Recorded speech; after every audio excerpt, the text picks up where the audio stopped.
Si Lord nga ho yung ating sandigan, ating sandalan, na siya yung magdadala ho sa atin sa tagumpay. Amen?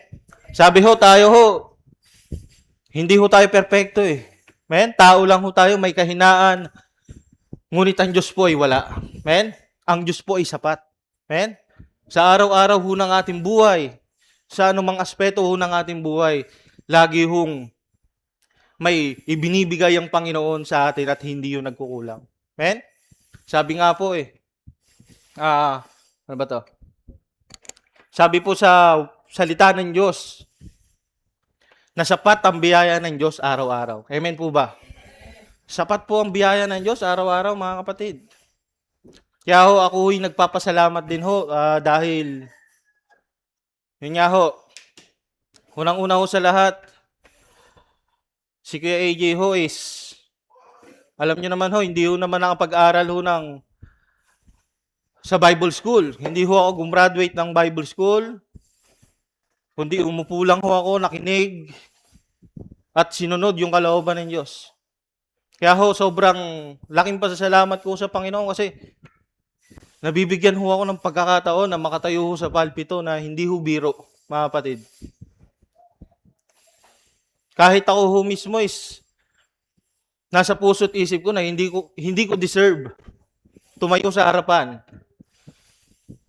Pero tinatanong ko si Lord, Lord, why, bakit ako? Ha? Marami hong mas marunong, marami hong mas may alam sa salita ng Diyos. Pero bakit si Kuya AJ? Amen? So yun po yung ipinagpapasalamat ko sa Panginoon. Na kahit alam ko sa sarili ko na ako'y mahina, ako'y kapos, mga kapatid. Ako'y wala. Pero pinagkakatiwalaan pa rin ako ng Diyos, mga kapatid. Kahit yun yung pinagpapasalamat ko ng malaki sa Panginoon. Ang magamit ho sa kalooban o sa gawain ng Diyos ay isang napakalaking karangalan ho sa atin ho bilang isang tao. Nasabi ho, ito po yung trabaho na sabi, higit sa lahat ng trabaho dito sa mundo. Kaya ho, grabe ho yung pasasalamat ko sa Panginoon. Katulad doon ng mga kapatid na tumayo dito, ako ho'y may mga pinagdadaanan din ho sa buhay. Amen? Pero yun ho yung promise ni Lord eh. Church, na kapag kinilala mo siya, nagtiwala ka sa Kanya, sabi niya, hindi Kanya pababayaan.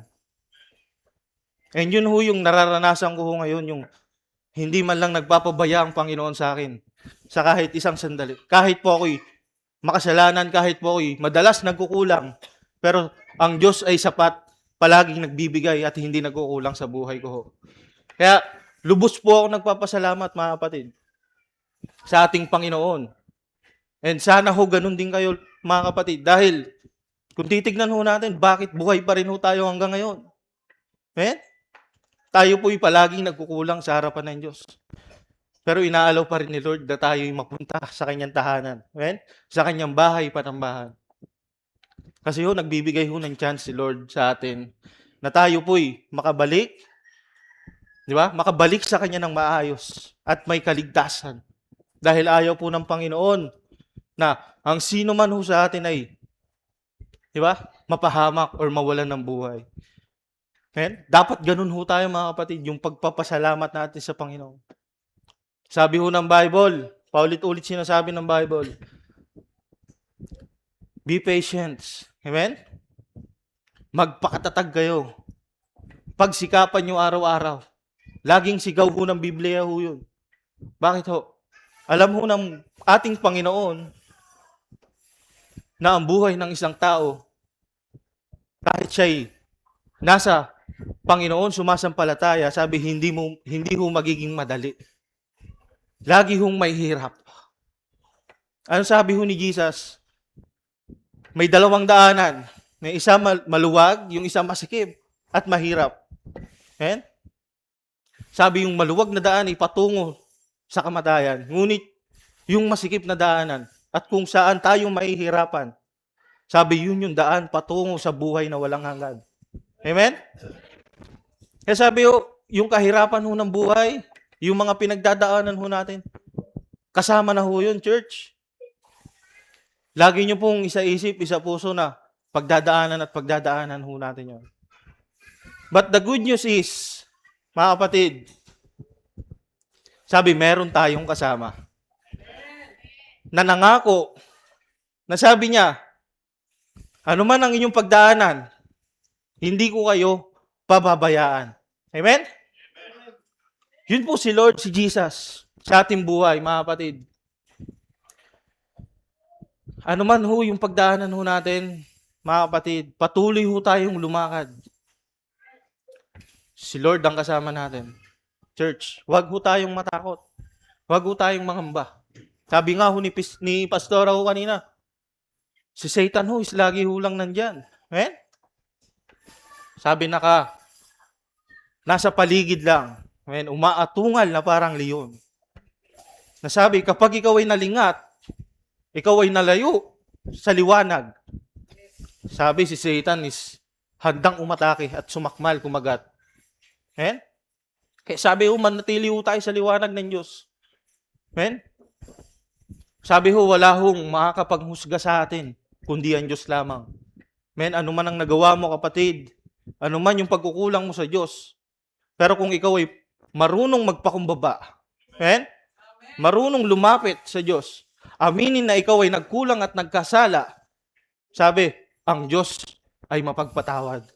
Ang Diyos ay palaging handang tumanggap. Amen? At ang Diyos po ay nakatingin sa ating mga puso. Kung totoo sa ating puso na tayo nagnanais na makalapit, makabalik muli sa Kanya, at masunod ang Kanyang kalooban, church, wala hong pag-atubiling sagot. Wala ho tayong ibang maririnig na sagot sa ating Panginoon, kundi halika, anak. Diba? Lumapit ka sa akin. Ha? Kayong nahihirapan at nabibigatan, lumapit sa akin. Kayo'y bibigyan ko ng kapahingahan. Amen? Yun po si Lord. Siya po'y walang katulad, mga kapatid. At napakaswerte ho natin, mga kapatid. Dahil meron ho tayong Diyos na katulad niya. Nasabi, handang umintindi, handang umunawa, at handang magmahal na walang katumbas. Amen? So, tatalikod pa ho ba tayo, mga kapatid? Kung meron ho tayong Diyos na dakila, na nagmamahal, nagtitiis, nagtsatsaga para sa atin. Sabi, gawin natin yung mabuti, mga kapatid. Gawin natin yung kalooban ng Diyos. Dahil sa ganung pamamaraan ho, magiging maayos ang buhay natin. Pangako ho naman ng Diyos yun, mga kapatid. Na yung kahirapan na pagdadaanan natin dito sa mundo is panandalian lang. Amen? May katapusan ho, mga kapatid. Pero sabi ho, saan ho ba nanggaling? Bakit naghihirap, dumaranas ng paghihirap yung mga tao? Kung bakit natin nararanasan yung mga pagsubok, kabigatan sa ating buhay? Sabi po sa Romans, sabi, sa pamamagitan ng isang tao, pumasok ang kasalanan. At dahil sa kasalanan na yon, sabi, nagkaroon ng kahirapan sa buhay ng isang tao. Kung babasahin mo natin yung Biblia sa simula pa lang, in the book of Genesis, diba, kinreate ng Diyos ang mga tao, para pahirapan? No. Sabi, para pasaganahin. Sabi, binigay niya nga ho yung lahat ng pananim, mga hayop, sa tubig, sa lupa, sa himpapawid, mga punong namumunga, lahat po ibinigay ng Diyos para sa tao. Sabi, para pasaganahin. Pero dahil ho, sumuway ho, ang mga tao, dun ho pumasok yung kasalanan, kaya ho, tayo ngayon ay naghihirap. Amen? But still, may pangako ang Diyos.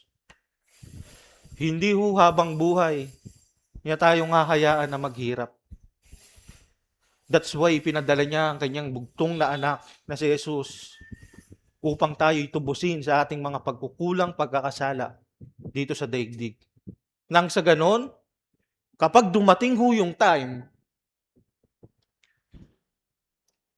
sabi, dadamhin natin. Amen?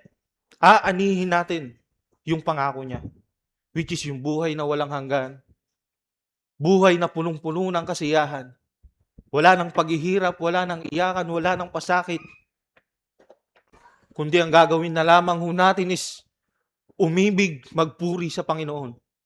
Amen? Kaya ho church, wag ho tayong mabahala. Wag ho natin pakinggan yung bulong ng kaaway.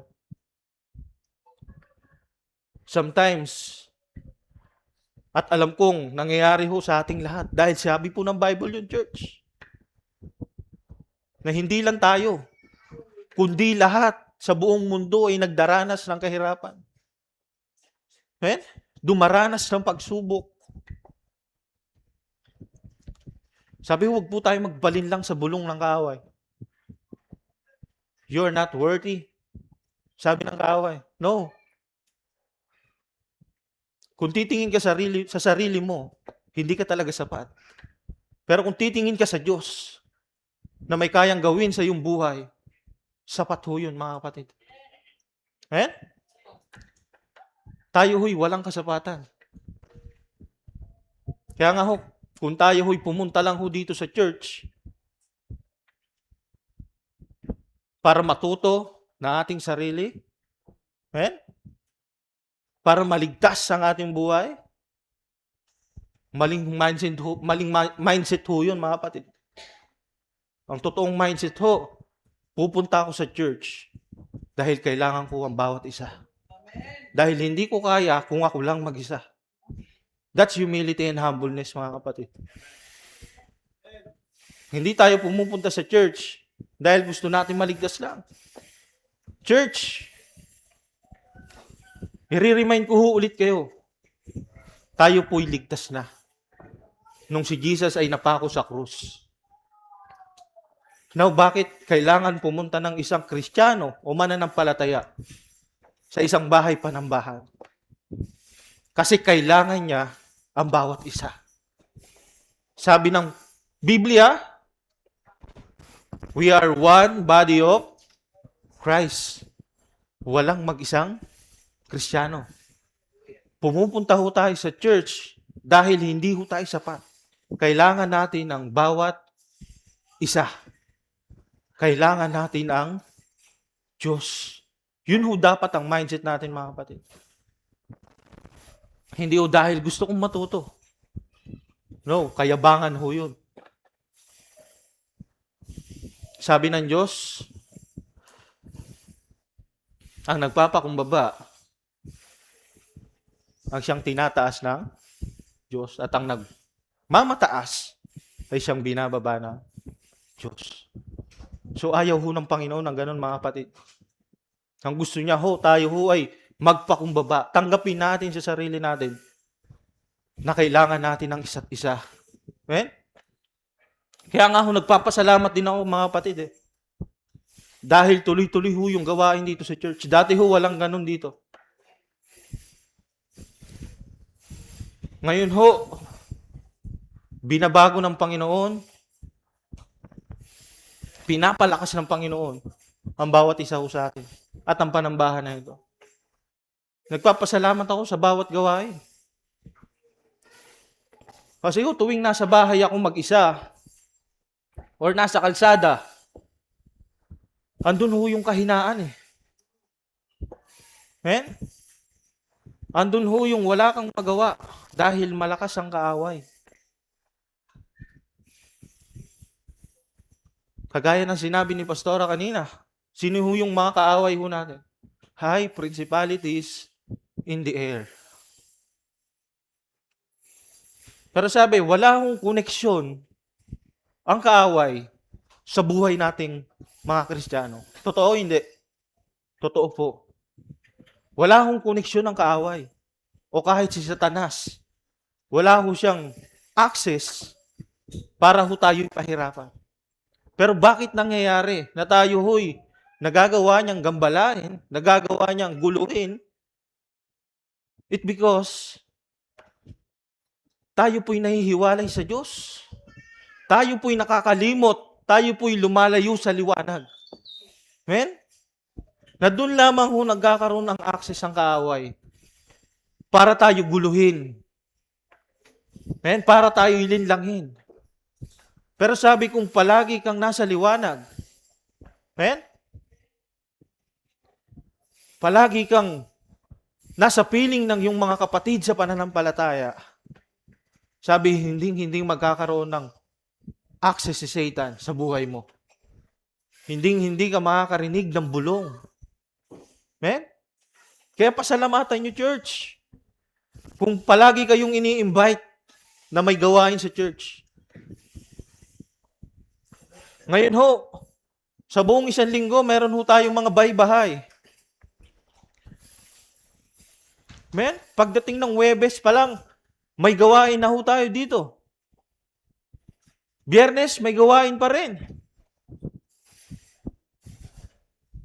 Sabado, may prayer meeting. At pagsapit ng linggo, may Sunday service. Kita nyo ho kung gaano karami ho yung ibinibigay na pagkakataon ni Lord. Binibigay na chance ni Lord para sa atin.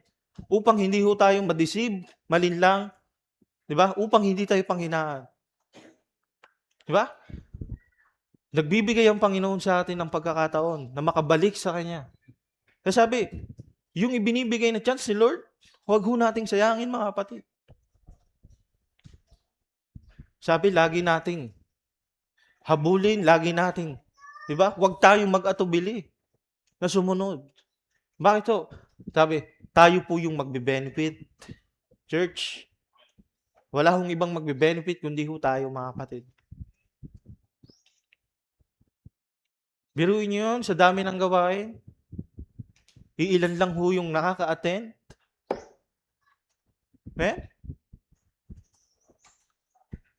But praise the Lord, dun sa mga uma-attend. Mapalad ho kayo mga kapatid. Bakit ho? Pwede naman ho tayo sa bahay lang, magpahinga, di ba? Mag-cellphone. Pero mas pinahalagahan nyo yung katawagan ng Diyos. And si Lord yung magbibigay ng kalakasan sa inyo.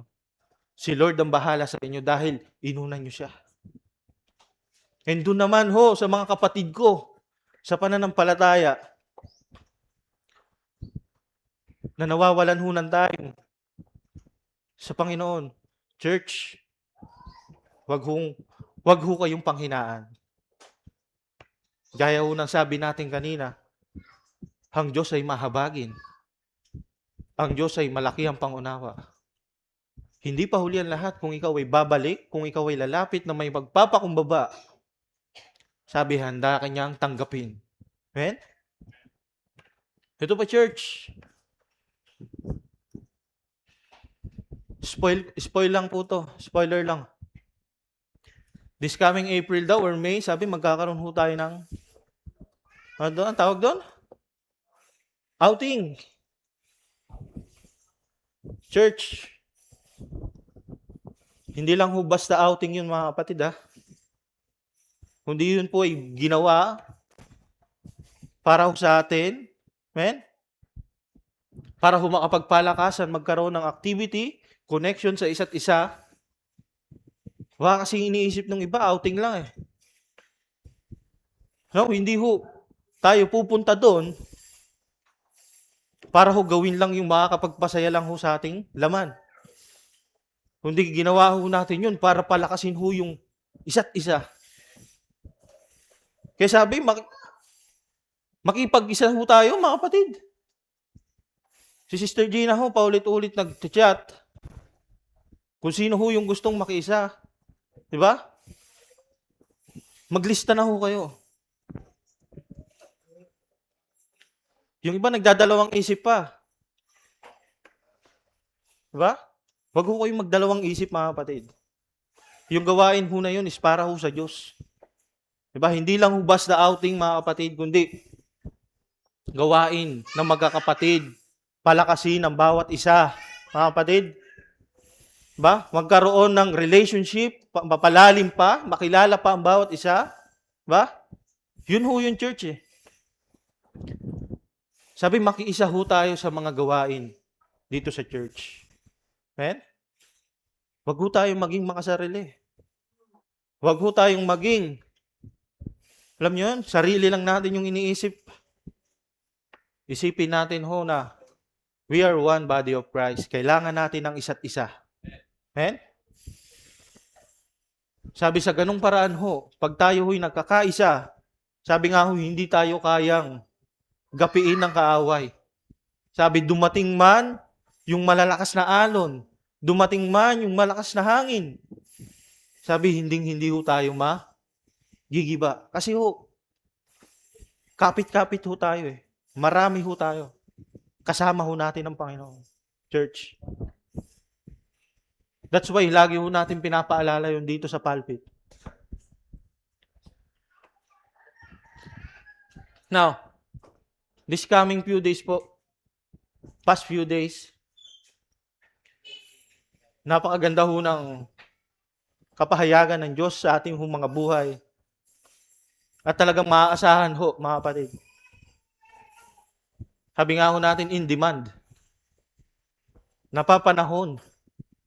Kailangan marinig ng bawat isa. And mapalad ho, mga kapatid, yung mga tao or yung mga kapatiran natin na umaattend dahil naririnig ho nila yung turo ng Diyos. Turo na mula sa Diyos. Diba? Napakaganda ho na kahit ako ho, habang pinapakinggan ko is na-amaze ako. Habang binabasa ko po siya. Ang galing ng Panginoon. Diba? Iba si Lord kapag kumilos sa ating buhay. Huwag ho tayong makampante, mga kapatid. Yung salitang kampante is dangerous po. Delikado. Kala natin, okay na tayo? No, hindi pa ho tayo okay. Sabi, hanggat tayo nabubuhay,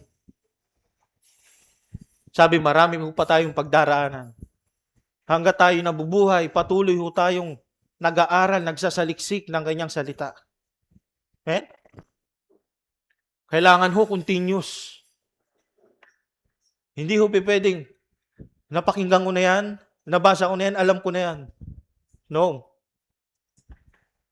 Kasi sometimes ho, yung akala nating nabasa na natin sa Bible, yung akala natin na yun yung ibig sabihin, is hindi pala.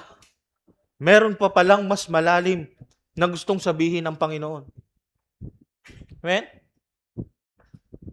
Kaya ho sabi ng Bible, Panginoon, sabi ni Moses, prayer ni Moses sa Panginoon, Panginoon, turuan niyo po kaming bilangin ang mga araw sa aming buhay. Nang kami po ay makapamuhay ng may karunungan. Eh? Sa Psalms 90 po yun, church.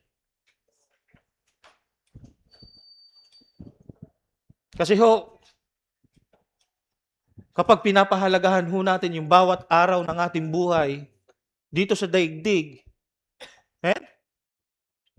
at alam ho natin na ang buhay ng isang tao ay maiksi lamang, diba? Nasabi sa isang iglap, kayang mawala, pwedeng mawala. Now sabi, kung alam ho natin yon, at kung alam natin kung ano yung kalagayan natin sa harapan ng Panginoon, sabi, matututo tayong mabuhay ng may karunungan.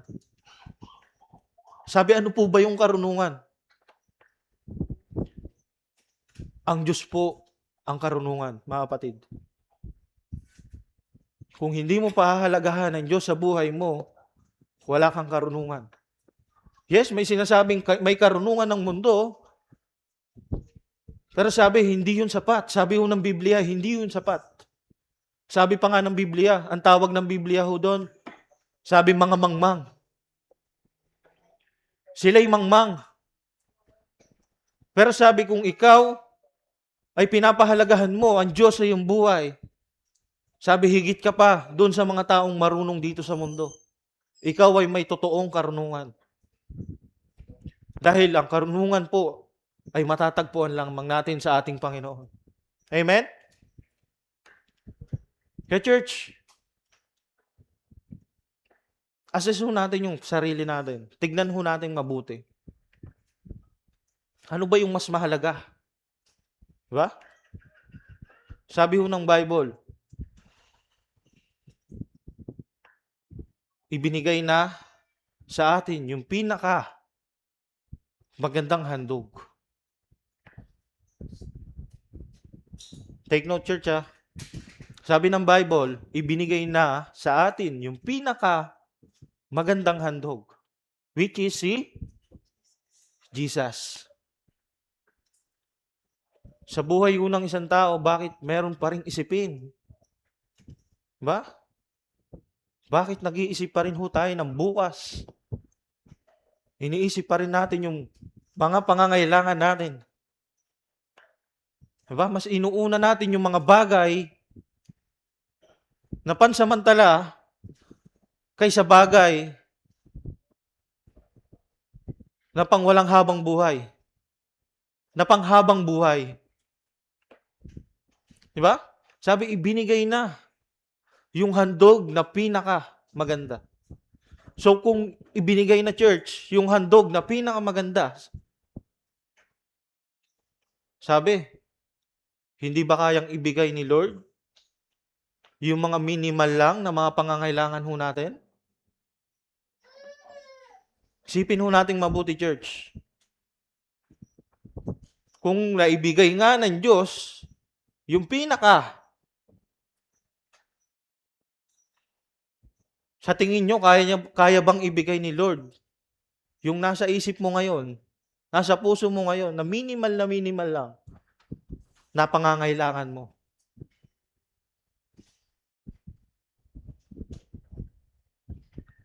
Sabi ho, kayang-kayang ibigay ho yun sa inyo ng Diyos, mga kapatid. Pero unahin nyo ang Diyos.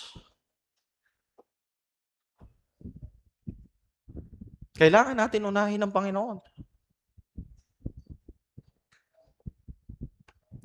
Doon ho tayo madalas nagkukulang, mga kapatid, sa pagtitiwala sa ating Diyos na buhay. Nasabi, makapangyarihan, walang katulad. Kung titignan ho natin yung Biblia, kung babasahin natin yung Biblia, simula pa, Old Testament pa lang, sabi, napakaraming pinamalas ng Diyos. Pero yung tao, ganun, kabilis tumalikod. Ganun, mag-alala para sa kanilang buhay. Sabi, mga makasarili. Iniisip nila yung para sa kanila.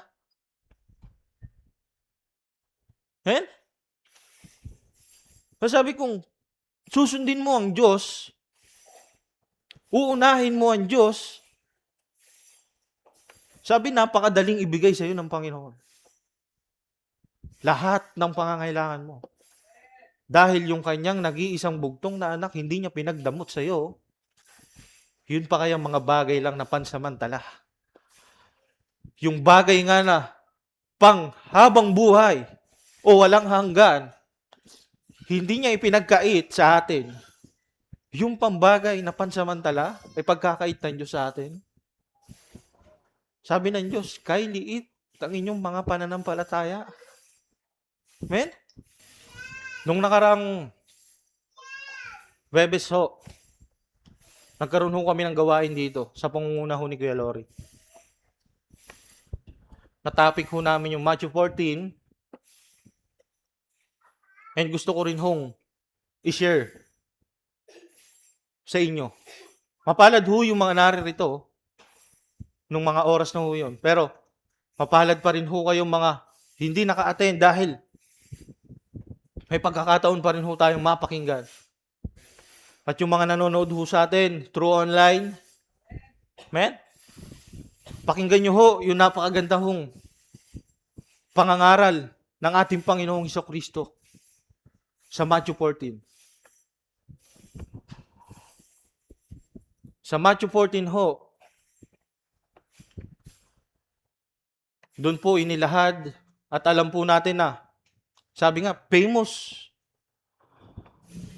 kilalang kilala ng marami. Paulit-ulit na nabasa ng marami. Naalala ho natin yung nagpakain ng 5,000 katao, si Jesus. Amen? At nung lumakad sa tubig si Jesus at si Peter, di ba? Yun ho yung alam natin.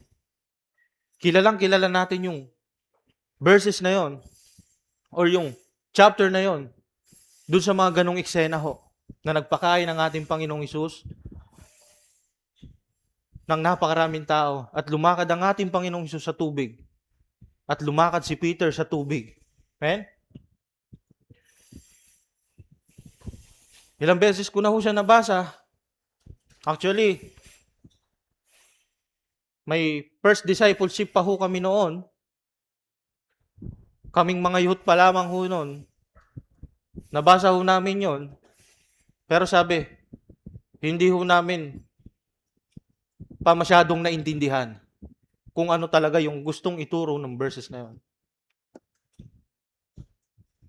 Until this, itong nakalipas na Webes, sabi ho habang binabasa ho namin, doon ho tayo na-amaze eh. Amen? Kaya ho dapat wala ho tayong tigil sa pagbabasa, pagsasaliksik ng salita ng Diyos. Kasi ho, marami pa hong i-reveal sa atin yung Panginoon na sabi hindi pa ho natin alam. Kakaunti pa lang ho yung nalalaman natin.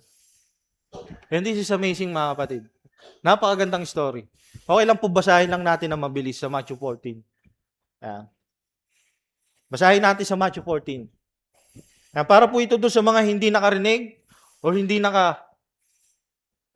naka-attend nung gawain at para ho sa ating mga manonood ho through online. Ayan. Punta ho tayo sa Matthew 14 verse 1. Basahin lang po natin na mabilis. Matthew 14 verse 1. Tingnan niyo ho yung storya. Yung Matthew 14 ho is may 3 kategory ho siya. Ayan, parang naputol ho siya ng 3 kategory. Pero iisang buo pa rin ho siya. Ayan. Sabi ho dito, nang panahong iyon, nabalitaan ni Herodes na pinuno ng Galilea ang tungkol kay Jesus. Sinabi niya sa kanyang mga opisyal, siya ay si Juan na taga-bautismo, muli siyang nabuhay kaya nakagawa siya ng mga himala. Eh? That time kasi, di ba, kumikilos na, nag-start na yung ministry ni Jesus, di ba? Gumagawa na siya ng mga mahimalang bagay. Sabi, ipinahuli niya noon si Juan at ipinabilanggo. Dahil tinutuligsa ni Juan ang relasyon niya kay Herodias, na asawa ng kapatid niyang si Felipe. So ipinahuli niya daw po si Juan, si John the Baptist, dahil po sabi, tinutuligsa niya si Haring Herodes dahil may relasyon siya sa asawa ng kanyang kapatid na si Felipe, which is si Herodias. Sabi po sa verse 4, laging sinasabihan ni Juan si Herodes na hindi tamang magsama sila ni Herodias. Gusto sanang ipapatay ni Herodes si Juan pero natakot siya sa mga Hudyo dahil itinuturing nilang propeta si Juan. Nang dumating ang karawan ni Herodes, sumayaw para sa mga bisita ang dalagang anak ni Herodias na ikinatuwa naman ni Herodes. Kaya isinumpa niyang ibibigay sa dalaga ang anumang hingiin nito. Sa udyok ng kanyang ina, sinabi ng dalaga, gusto ko pong ibigay niyo sa akin ang ulo ni Juan na nakalagay sa isang bandehado. Verse 9, nalungkot ang hari sa kahilingang iyon. Pero dahil sa pangako niyang narinig mismo ng mga bisita, iniutos niya na gawin ang kahilingan ng dalaga. Verse 10, kaya pinugutan ng ulo si Juan sa loob ng bilangguan. inilagay ang ulo niya sa isang bandihado at dinala sa dalaga. At ibinigay naman ito sa dalaga at ibinigay naman ito ng dalaga sa kanyang ina. Verse 12. Ang bangkay ni Juan ay kinuha ng kanyang mga tagasunod, inilibing at ibinalita nila kay Jesus ang nangyari. So this verse 1 to 12, sabi yung simula ho nung Matthew 14, is patungkol ho kanino? Kay John the Baptist. Na sabi, pinugutan siya ng ulo dahil sabi sinisigaw niya yung katotohanan. Amen? Tinutuligsa niya si Herodes sa kanyang maling ginagawa. Pinugutan si Herodes. Amen? Ay, pinugutan si Juan. Sorry. So sa verse 13, sabi po sa verse 13, nang mabalitaan niyo ni Jesus, sumakay siya sa isang bangka at pumunta sa isang tahimik na lugar nang malaman ng mga tao mula sa iba't ibang bayan na nakaalis na si Jesus, lumakad sila patungo sa lugar na pupuntahan niya. Verse 14, kaya nang bumaba si Jesus sa bangka, nakita niya ang napakaraming tao. Naawa siya sa kanila at pinagaling niya ang mga may sakit sa kanila. Verse 15, nang gumagabi na, lumapit kay Jesus ang mga tagasunod niya. So ito na ho yun. Church, yung nagpakain si Jesus ng maraming tao. Amen? Paalisin niyo na po ang mga tao para makapunta sila sa mga nayon at nang makabalik at nang makabili ng pagkain nila. Verse 16, pero sinabi ni Jesus sa kanila, hindi na nila kailangang umalis. Kayo ang magpakain sa kanila. Amen?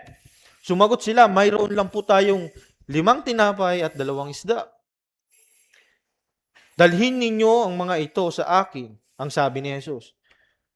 Inutusan niya ang mga tao na maupo sa damuhan. Kinuha niya ang 5 tinapay at 2 isda. Tumingala siya sa langit at nagpasalamat sa Diyos. Pagkatapos hinati-hati niya ang tinapay at ibinigay sa mga tagasunod niya. At ibinigay naman nila ito sa mga tao. Verse 20, kumain silang lahat at nabusog. Pagkatapos tinipon nila ang natitirang pagkain at nakapuno sila ng 12 basket. Ang bilang ng mga lalaking kumain ay mga 5,000, maliban pa sa mga babae at mga bata. So, lampas 5,000. Diba? Sabi dito sa verse 22, so yun yung pangalawang, kumbaga paano nahati yung story dito sa Matthew 14. Yung first, sabi yung pinugutan ho si Juan. Tapos pangalawa, sabi umalis si Jesus. Nung nalaman niya, nabalitaan niya, di ba? Umalis siya, gumawa siya ng himala. Amen? Sabi, nagpakain siya ng maraming tao. Sa verse 22, ito na ho yun, yung lumakad ho si Jesus at nakalakad si Peter sa tubig. Sabi dito, pagkatapos pinasakay agad ni Jesus sa bangka ang mga tagasunod niya at pinauna sa kabila ng lawa. Habang pinapauwi niya ang mga tao, nang makaalis ng mga tao, umakyat siyang mag-isa sa isang bundok para manalangin. Inabot siya roon ng gabi. Verse 24, ng oras na iyon, malayo na ang bangka. Bangkang sinasakyan ng mga tagasunod niya. Sinalpok ng malaking alon ang bangka nila dahil pasalungat ito sa hangin.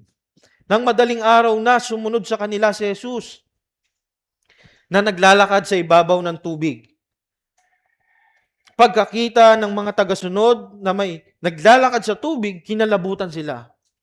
At napasigaw sila ng multo dahil sa matinding takot. Pero agad nagsalita si Jesus, ako ito. Huwag kayong matakot, lakasan ninyo ang inyong loob. Sumagot si Pedro sa kanya, Panginoon, kung kayo nga iyan, papuntahin niyo ako riyan na naglalakad din sa tubig. Sabi ni Jesus, halika, sabi ni Jesus. Kaya bumaba si Pedro sa bangka at naglakad sa tubig patungo kay Jesus. Pero nang mapansin niyang malakas ang hangin, natakot siya at unti-unting lumubog. Kaya sumigaw siya, Panginoon, iligtas niyo ako. Pagkasakay nilang dalawa sa bangka, biglang tumigil ang malakas na hangin. At sinamba siya ng mga nasa bangka at sinabi, talagang kayo nga po ang anak ng Diyos. Amen? Nang makatawid sila ng lawa, dumaong sila sa bayan ng Genesaret. Nakilala ng mga tao roon si Jesus at pinamalita nila sa mga karatig lugar na naroon siya. Kaya dinala ng mga tao kay Jesus ang mga may sakit sa kanila. Nakiusap sila kay Jesus na kung maaari ay pahipuin niya ang mga may sakit kahit man lang sa laylayan ng kanyang damit at ang lahat ng nakahipo ay gumaling. So church, focus ho tayo sa Matthew 14. Sabi ho,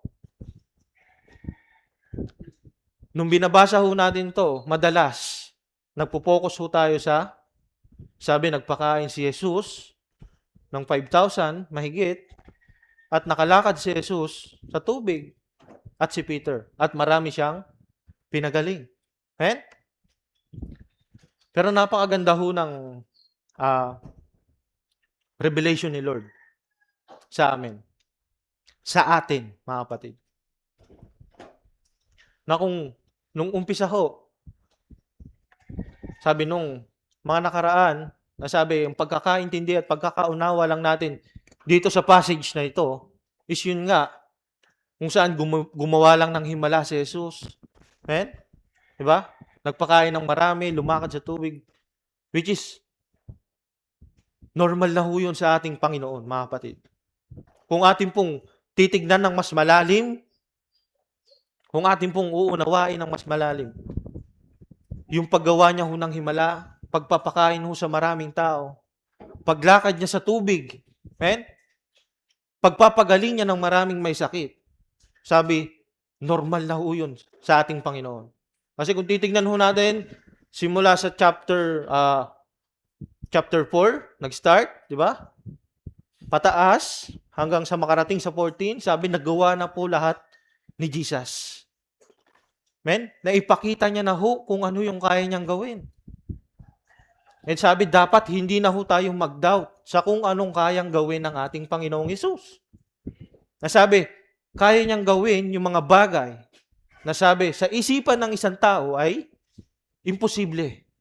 Kaya dito, sa verse 14 ho, sabi ho, hindi ho nakapokus doon yung aral ni Jesus. Nasabi, gumawa siya ng himala, nagpagaling siya, lumakad siya sa tubig. Sabi, hindi lang ho doon nakapokus, church. Meron pong gustong sabihin ng ating Panginoong Hesus sa atin, mga mananampalataya. Ano po yun, mga kapatid? Ano po yung gustong sabihin ng Diyos sa atin? Amen? Sabi, kung babalikan natin, sabi, ano ho yung first part?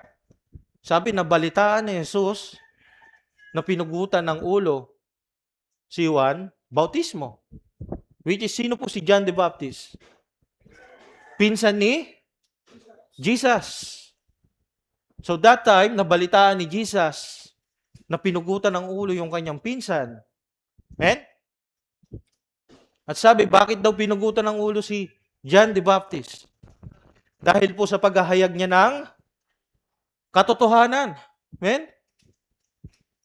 At si Jesus po, ang pinapahayag niya rin ay katotohanan.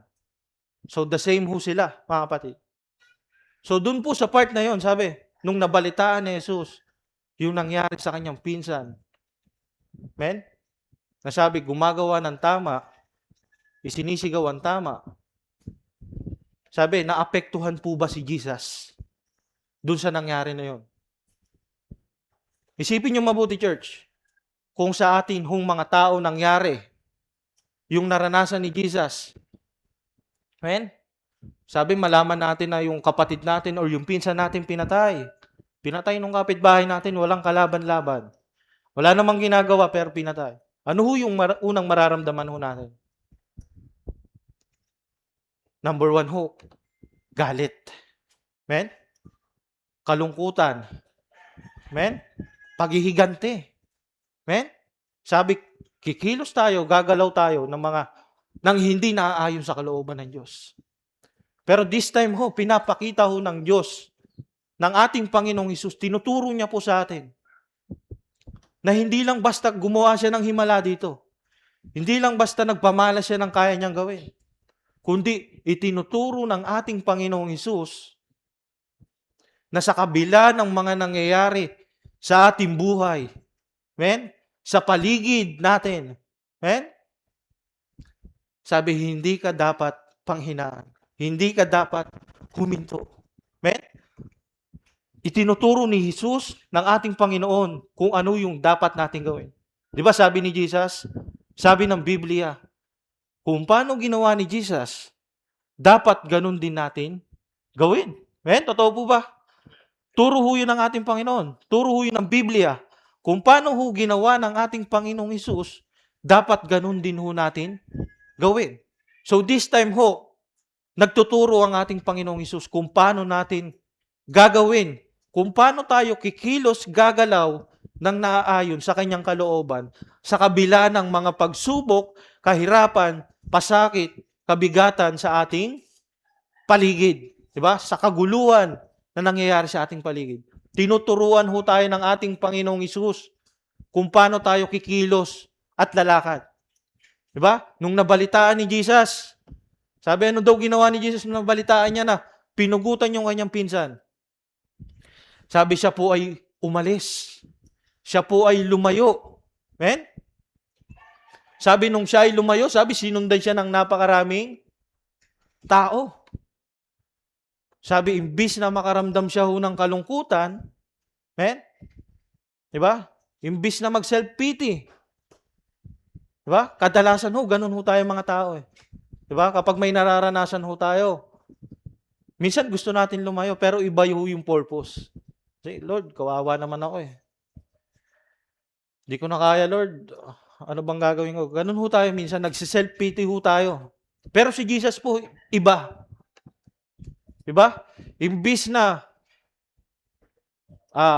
Imbis na, unahin niya yung nararamdaman niya. Sabi, mas inuna ho niya yung mga nararamdaman ng mga taong nakapalibot sa kanya. Yung mga taong sumunod sa kanya. Sabi, dapat nga siya ho yung i-comfort. Amen? Ng mga taong sumunod sa kanya dahil sa nangyari. Pero sabi, siya pa ho yung nag-comfort dun sa mga taong sumunod sa kanya. Biruin niyo yun, namatayan na, sabi, may nararamdaman na hindi maganda. Pero sabi, nagawa pang magpakain ng napakaraming tao. Amen? That's the way of Jesus, church. Na ngayon na itinuturo niya ho sa atin. Then pagkatapos, sabi siya po ay lumakad sa tubig. Amen? This part po is napakaganda ho. Yung picture na siya po ay lumakad sa tubig. At si Peter ay nakalakad sa tubig. Amen? Balik tayo ho dun sa umpisa. Sa kabila ho nung nararanasan niya, nararamdaman niya. Amen? Sabi niya, mas pinili niyang tumingin. Mas pinili niyang lumapit sa Diyos. Mas pinili niyang lakaran kung ano yung kalooban ng Diyos. Amen? Tignan niyo po itong maigi, church. Sabi nung time na lumakad si Jesus sa tubig, sabi, natural na ho yun. Diyos po siya. Amen? Kayang-kaya niya hong gawin yun. Nakalakad si Peter sa tubig. Amen? Papunta sa ating Panginoong Hesus. Dahil po sa kanyang pananampalataya. Pero kalaunan, sabi siya po ay lumubog. So dito sa picture na ito, ang gusto pong sabihin ng ating Panginoong Hesus, mga kapatid, nasabi anuman ang iyong nararanasan, anuman yung kaguluhan, gaano man kalakas, gaano man kagulo yung nasa paligid natin, gaano man kabigat, sabi kapag ikaw ay nakatingin sa Diyos, hindi ka lulubog. Magagawa mo kung ano yung nagawa ni Jesus. That time, tao po ba si Jesus, church? Tao si Jesus, mga kapatid. May possibility na hindi niya magawang makalakad sa tubig. Kasi po siya ay tao that time. Pero bakit po siya nakalakad? Kasi nagtitiwala siya sa Diyos. Alam niya yung purpose niya sa Diyos. Hindi siya nagpa-apekto sa mga nangyayari sa kanyang paligid. And ganun din ho tayo, mga kapatid. Kaya mong lumakad sa tubig. Kaya mong manatiling nakatayo sa gitna ng kaguluhan, kabigatan sa iyong paligid kung ikaw ay nakatingin lang sa ating Panginoon. Sabi nga ho ang taong nagtayo ng bahay sa mabatong lugar, sabi ay matalino. Kasi sabi kahit anong hampas ng alon sa kanya, hindi masisira yung bahay kasi matigas yung pundasyon niya. Which is si Jesus po yun, mga kapatid. Itinuturo po sa atin, mga kapatid. Hindi man church. Napapanahon ho. At hindi ho pwedeng palampasin, mga kapatid, na hindi ho natin marinig yung ganitong kagandang aral mula sa ating Panginoong Hesus. Sabi, sa buhay nating mga tao, natural ho yung may kaguluhan Natural ho yung may kabigatan. Lahat ho nagdaranas ng hirap. Pero sabi, tinuturuan tayo ni Jesus, paano natin mapagtatagumpayan yung ganong sitwasyon natin ng ating buhay. Sabi ni Jesus, magtiwala ka sa Diyos, tumingin ka lang sa Diyos. Magpatuloy kang lumakad. That's it, mga kapatid. Yun lang yung dapat nating gawin. Magtiwala sa Panginoon. Natutuwa ho ako kasi nung bumisita ho kami sa family nila Kuya Roger, sa Hosea family. Which is yung naibuklat ho naming aklat ho doon is kumokonekta ho sa turo nung Huwebes, which is sa Santiago, sa James. Sabi connected po Sabi meron ho tayong niready, meron ho tayong hinanda. Pero sabi dito ho tayo dinadala ng Diyos. May katuruan ho tayong inihanda. Pero sabi, bakit nandito ho tayo? Kasi ito ho yung gusto ng Diyos na marinig natin. At ito yung kailangan natin sa mga oras na ito. Sabi ng Diyos, alam ng Diyos ang pangangailangan mo sa araw-araw. At alam ng Panginoon na ito yung kailangan nating marinig sa mga oras na ito. Sabi, natuwa ho ako nung nabuklat ho namin yon. Punta ho tayo sa James 1, kuya. Basahin ho natin ng maiksi lang. Tignan niyo ho kung gaano ka galing si Lord, kung paano siya kumilo sa ating buhay. Hindi mo kailangan magsaliksik on your own. Hindi mo kailangan kumilos ng pansarili mo. Sabi, si Lord ang magdadala sa iyo. Si Lord ang magsasabi kung ano yung gagawin mo. Now, ano yung kailangan mo na lang gawin? Sabi, magpatuloy ka lang, sumunod ka lang. Yun lang yung kailangan ho natin gawin. Sabi ho dito sa James 1, chapter 1,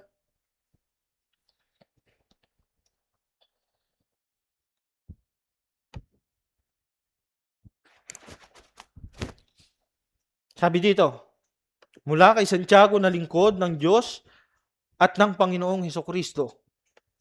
Mahal kong mga mananampalataya, nagsipangalat saan man sa mundo. Sa verse 2, mga kapatid, magalak kayo sa tuwing dumaranas kayo ng mga pagsubok.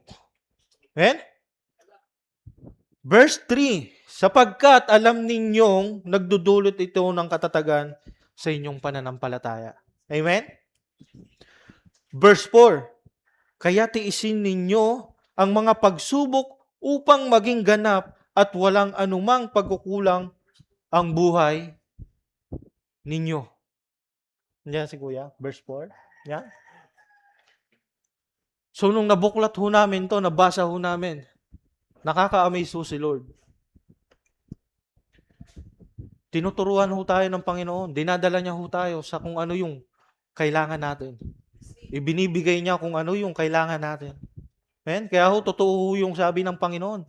Yung sabi ng Biblia, na sapat ang biyaya ng Diyos araw-araw. Sabi kung ano yun, natanggap mo ngayon, ipagpasalamat mo. Kung ano ka ngayon, kung ano yung meron ka lang ngayon, maging, wag ka na maghanap ng iba. Ipagpasalamat mo na. Makontento ka. Amen? Kasi sabi, alam ng Diyos na yun eh. Sapat na yun para sa'yo. At hindi magkukulang ang Diyos sa buhay mo. And tignan nyo ho mga kapatid, kung nagkulang ho ang Diyos sa buhay nating bawat isa, sana ho wala ho tayo dito. Totoo po ba?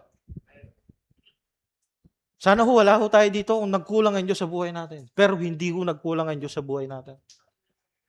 Sabi, meron man tayong mga pinagdadaanan. May mga instances sa buhay natin, sa paligid natin na hindi natin gusto. Amen? Pero sabi ng Diyos, ipagpasalamat ninyo. Kasi sapat ang biyaya ng Diyos sa buhay ninyo.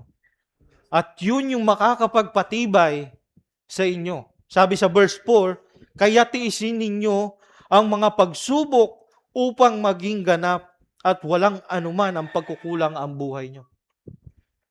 So this verse, church, mga kapatid, sinasabi ng Biblia o sinasabi ng Diyos. Nasabi ang buhay ng isang tao ay hindi perpekto. Totoo po, hindi. Totoo po eh. Ang buhay ng isang tao ay hindi perpekto. Sabi, pero kung ikaw ay magtitiis at magpapatuloy, ano sabi ho? Sabi, magiging ganap at walang anuman ang pagkukulang ang buhay nyo. So habang nabubuhay ho tayo, church, palaging may pagtitiis. Palaging may paghihirap. Amen? Sabi, habang nabubuhay tayo, walang perfection. Sabi, andun pa yung perfection sa pagdating ng ating Panginoong Hesukristo. Nasabi, ang sinong mananatiling tapat hanggang wakas ay siyang maliligtas. Amen? Nasabi, kung mananatili tayong tapat, mananatili tayong nagtitiis, mananatili tayong sumusunod sa kabila ng kahirapan, kabigatan sa buhay natin. Sabi, tayo'y maliligtas sa huli. Tatanggapin natin yung biyaya ng Diyos, yung buhay na walang hanggan. Amen? Sabi ho dito, ito po, sabi sa verse 5, kung mayroon mang nagkukulang sa inyo sa karunungan, humingi siya sa Diyos. At ibibigay ito sa kanya ng walang pagmamaramot at panunumbat. Lahat po ba nagkukulang? Amen? Lahat po tayo nagkukulang, church. Si Jesus ho, that time, di ba? Sa Matthew 14, sabi, siya po'y tao, that time, nakakaramdam ng mga hindi maganda. Sabi yung kakulangan niya ho bilang tao, kanino niya po hiningi? Ano ho yung ginawa ni Jesus? Siya po'y lumayo. Diba? Tumawag siya sa Diyos, humingi siya sa Diyos at siya ay binigyan. Nakita niyo ho nung nanalangin siya? Dahil pinili niya ho na lakaran yung will ng kanyang ama, hindi nagdalawang isip ang Diyos na ibigay kung ano yung pangangailangan or kung ano yung ipinanalangin niya. Nung nanalangin siya sa Diyos na kailangan nila ng pagkain, ibinigay ng Diyos. On the spot. Biglaan, mga kapatid. Hindi ka na naghantay ng bukas. Ngayon din mismo. Kasi ho, Ganun kalakas, ganun katindi yung pagtitiwala ng ating Panginoon sa Diyos Ama. Na alam niya na may kayang gawin. Amen? Na alam niya na may kapangyarihan sa lahat ng bagay dito sa mundo. And ganun din ho dapat tayo mga kapatid. Sa tuwing tayo ho'y nagkukulang, sa tuwing tayo po'y nahihirapan at hindi alam kung ano yung dapat gawin, sabi, sino ho yung una nating lalapitan?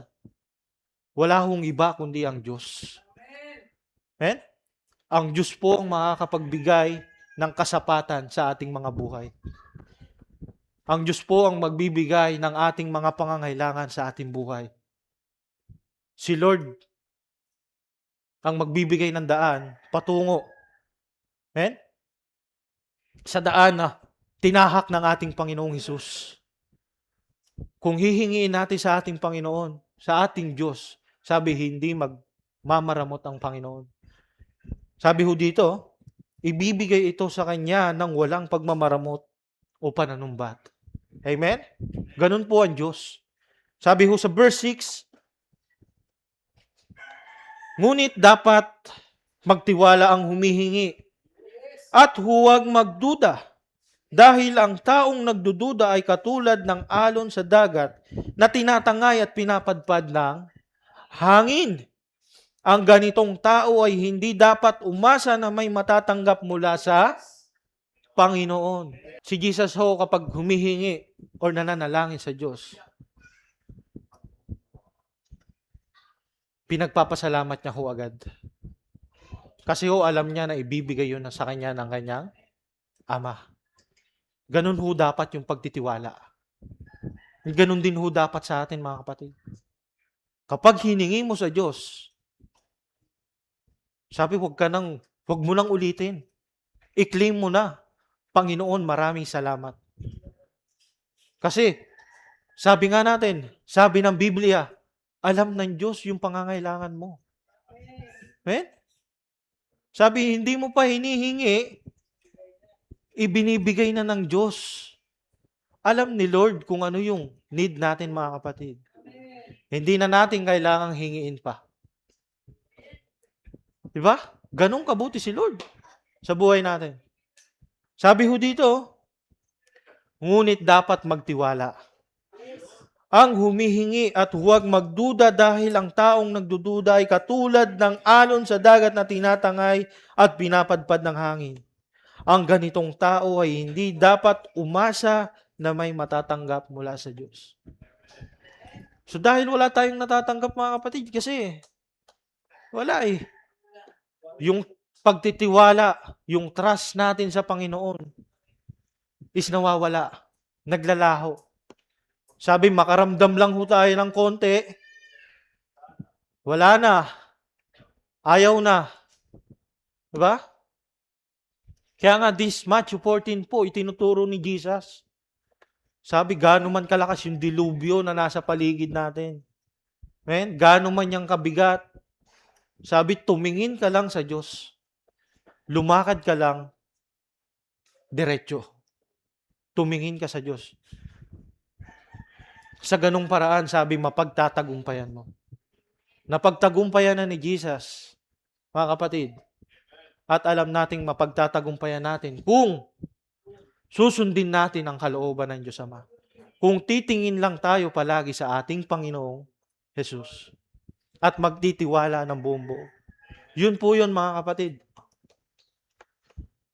Napakagandang kapahayagan ho, church. Di ba? Sa tagal ng panahon na binabasa ho natin yung Matthew, paulit-ulit. Di ba? Na-stuck na ho tayo dun eh. Gumawa na naman ng himala si Jesus. Di ba? Kadalasan ho sa maririnig natin na aral, ganun ho eh. Nagpakain si Jesus ng 5,000. Lumakad si Jesus sa tubig, nagpagaling siya ng marami. Pero hindi nila nakita yung kung ano talaga yung mensahe ni Lord. Di ba? Even Jesus naranasan yung kabigatan. Sabi nga siya ay tao lang din that time. Kung ano ho yung nararanasan natin, naramdaman niya rin, naranasan niya rin ho nung panahon na yon. Pero sabi na pagtagumpayan po ng ating Panginoong Hesus.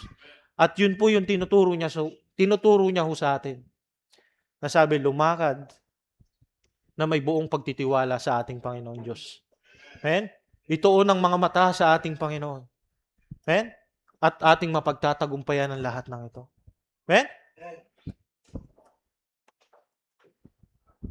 Ano pong masasabi pa natin, mga kapatid? Amen? Kailangan ho natin magpatuloy. Church, hindi na ho dapat tayo huminto.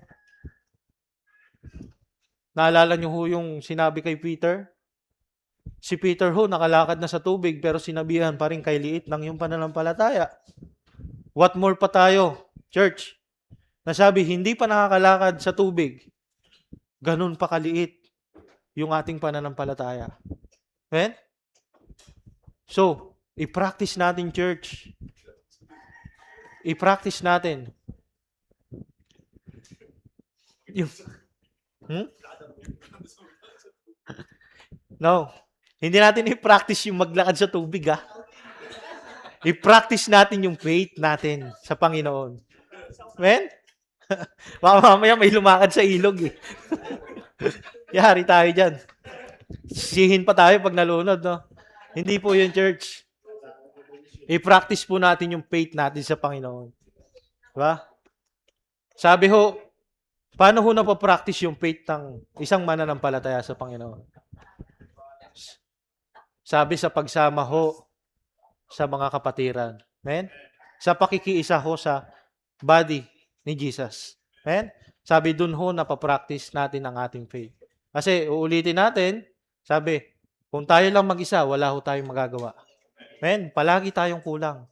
Sabi, napupunan ho yung mga pagkukulang natin sa buhay ng ating mga kapatiran sa pananampalataya. Kaya lahat ho tayo dito, church, lahat po tayo dito ay mahalaga. Amen? At ini-encourage ko din po na ang bawat isa ho sa atin ay makiisa sa bawat gawain ng Diyos. Kasi doon ho tayo lumalakas eh. Kapag tayo po'y nagkakaisa. Amen? At nagagalak ho ang ating Panginoon kapag ginagampanan ho natin kung ano yung tungkulin natin bilang isang mananampalataya. Amen? Huwag ho tayong maging makasarili. Church, isipin ho natin na kailangan tayo ng ating kapatiran. Amen? So sa pakikiisa, sa bawat gawain, sabi, napapractice natin, napapalago natin yung ating pananampalataya. Nakakalakad tayo ng tuwid. Amen? Nakakalakad ho tayo ng diretso. Hindi sa tubig, ha? Nakakalakad ho tayo ng diretso sa tuwid na landas. Amen? So, church, to God be the glory. Maraming salamat po. Sana ho, may naintindihan ho tayo at naunawaan sa ating pong pinag-aralan, sa ating pong topic, no? And sa mga nanonood po through online, patuloy ho kayong manood, patuloy ho kayong sumabaybay sa bawat gawain. Patuloy nyo pong suportahan ang gawain ng Diyos sa pag-share ho ng Word of God, sa mga kakilala. So doon po sabi, sa ganung way pa lang ho, nakakatulong na ho tayo sa iba. Yung simpleng pag-share, simpleng pag-like, sabi is, nakakatulong ho tayo sa ibang tao na sabi, hindi pa naaabot ng salita ng Diyos.